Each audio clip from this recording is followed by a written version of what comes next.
I'm gonna look at this bottom one before I get up there on a ladder. Let's I'm gonna actually get you down there this way. Okay. See that other hole there? There's little holes like that one right there. Then there's another one. It goes all the way around. This is in one, and it's right up against the stop of this slot. And that pin is holding this and making this hinge spring-loaded. There's a spring in there. You tighten it up, put that in there, and then that keeps the hinge sprung so that it will close this door. And incidentally, I think they were having an issue with that too, because this door is supposed to be closing by itself, and it's supposed to close and latch. And look, it's not even closing all the way, is it? Which tells me that should have been, they should have tightened it up, but I don't think they knew how. And I'm looking at this hinge, and it just seems to me, I don't like this one. I like the ones that you can, where there's a little area for an Allen wrench that you put on there. You can put that Allen wrench on there, use that as a crank to pull the spring back a little bit, pull that out, then you lower it, then you put this one in the next hole to lessen the spring tension and all that. And I felt underneath, there's nothing underneath, and it's like, how on earth did they do that? There's a little hole right there, and I'm not quite sure. I don't think that's for anything. Maybe there was a different type of tool to put in there and pull that back, but I've never seen anything like that. I'm not quite sure. See, I don't think that does anything, because that's part of the actual hinge that goes up against the door. So the only way I can think of doing this, and I might ultimately later on down the road go to the store and get some different ones, and I thought it was a 4-inch, and it is. But I'm gonna take a finish nail, and this is a 6-penny finish nail, and I'm gonna cut off the tip of it, and I'm gonna put that in the hole and see what I can do about pushing on that. I thought of taking an 8. This is an 8, so an 8 finish nail I think is the same size as this. It might be a little bit smaller, but this is an 8 sinker, and they call that a box nail, but it's not big enough or small enough to fit in that hole. Okay, so my first thing here is I'm going to just take my cutter and cut this off here. Okay, make sure I don't get that anywhere. Okay, so now I just got that, like that. And I can put that in this hole. Okay, it still fits.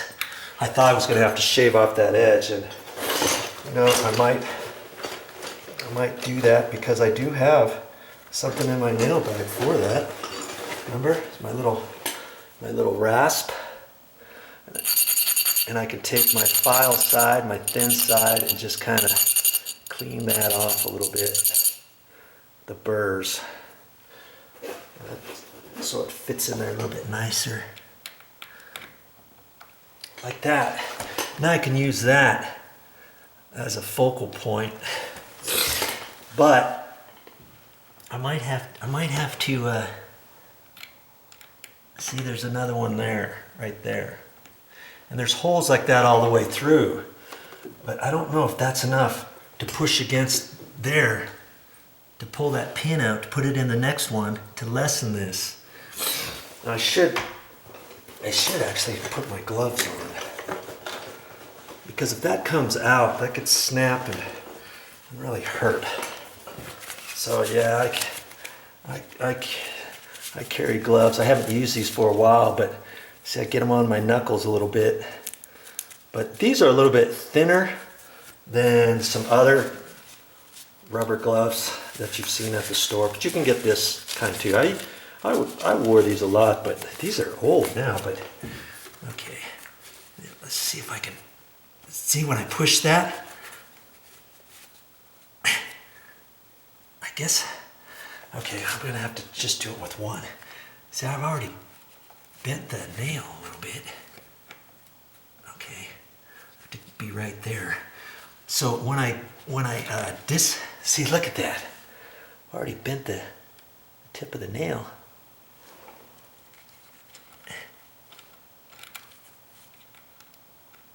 I think that gives me just enough room to loosen it so I can pull this pin out. And then I can put the pin in the next hole. Like that. Put it over there. Like that. And now let go of that. Whew. Okay. That lessened the spring tension. Now I can put it on the next one. Jeez. Probably need a light or something. Now I can do it again. Pull it out. Put it in the next one. Let off. Okay, like that. Now I can probably just pull that out. I can almost just pull it out. And there's hardly any spring tension on here at all. Okay, let's just get it in this last hole. Try it again.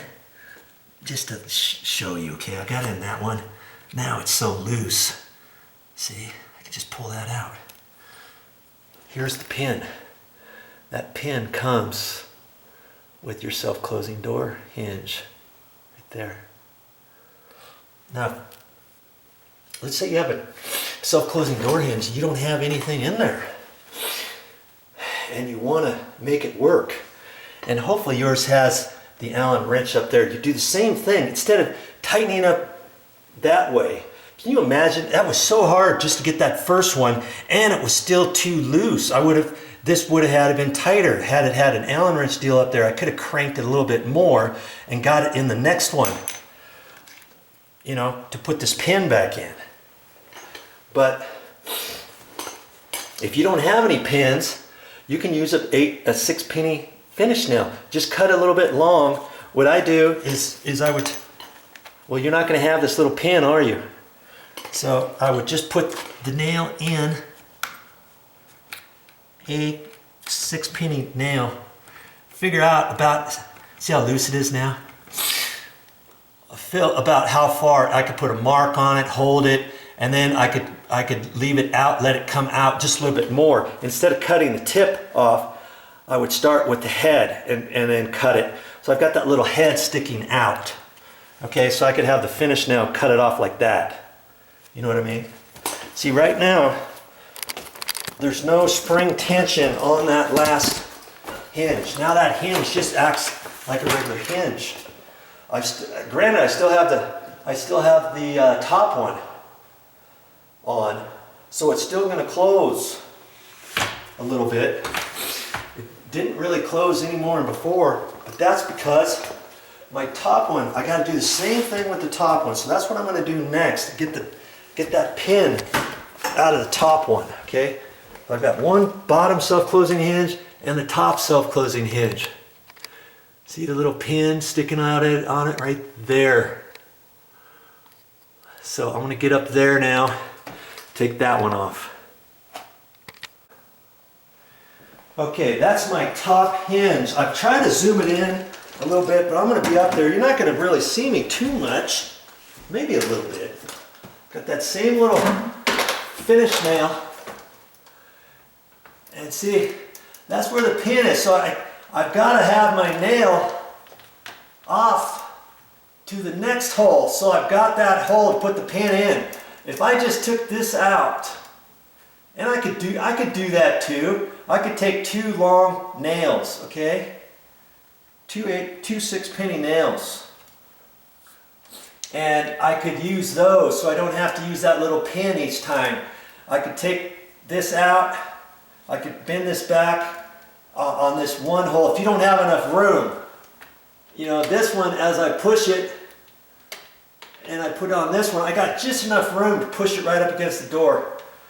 Okay, and all I need is a little bit. I gotta get up there higher. I can't pull this out yet. You don't want to try to pull that out without undoing the spring tension, or else it's gonna go bzzz. Okay, and I want to save it, so I got that just enough. Gotta hold it, put it in there, and then move it back. Wow, that's tough on my thumb. Okay, so you can do this. You can do the same thing, I guess, if you had 2 finish nails. I could put 1 finish nail in there, and I could get another finish nail. Do I need to do that? I'll show you. Okay, I'll get it. Hang on. Hang on. Okay, get my waste of finish nail, an extra one for this video. Okay, okay, you got your pin there. So now I've got 2 nails in here. Actually, you only need 1 for right now. Okay, so if I want to use it right there, I can do that. Now I gotta let this back right to there. I'm not going to use this pin anymore for right now. I'm going to save it because it was there. Okay. Now I've got a longer deal there, right? I can take my next finish nail and I can put it right in the next hole if I want. That way, if you skip a hole, maybe you're up too close to the door trim and you don't have enough room. You just have to get enough spring off it just to get this out, because I can't pull this out yet. Okay, so I'm going to push this back a little bit, pull that one out, let go. Leave that one in. Take this one, push back, let go. Boom. Look, there it is. No spring tension on there. Okay. Now, we'll let the camera continue here. Okay, I'm going to open that door, and this door should not close anymore because I don't have any spring tension on. Look, see? Nothing. Okay, so now I can get on with my project, can I? I did that. I took the spring tension off the bottom one because I think I'm going to have to take the bottom one off as well as the top one. But if you only have to work on the top one, obviously you only need to take the spring tension off of your top self-closing latch or self-closing hinge. Okay, then you just have to prop the door open and stuff as you're working on it. Okay, so my next step is I'm going to undo those screws in there, and I think I'm going to get you set up out here in the garage, so to speak. Let's see here. Okay, I just want you to see what I'm doing as I'm doing it. Okay. Okay, so I'll just keep running the camera. Get my drill all set up here.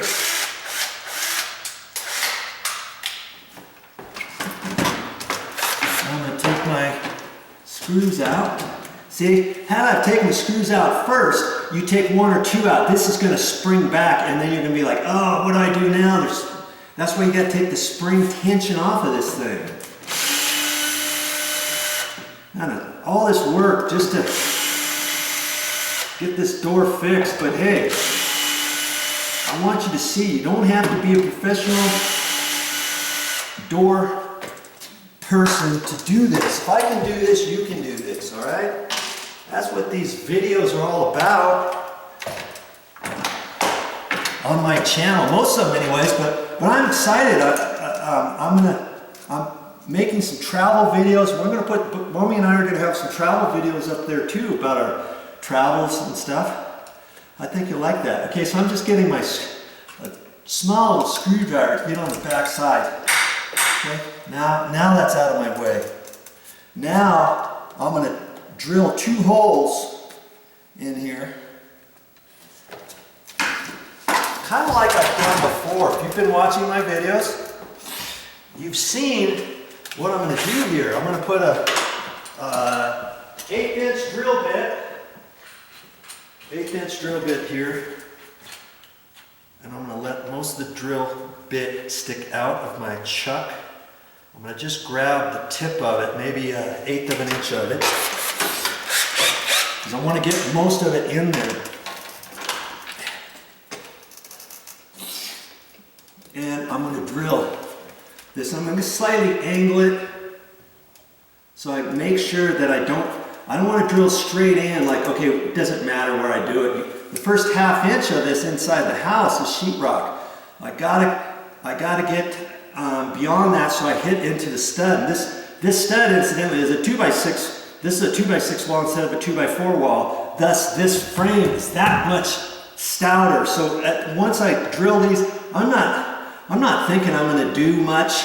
I can see where they nailed this in or screwed it in. I don't think I'm going to be able to move this very much, but I'm going to make the Joe effort anyways.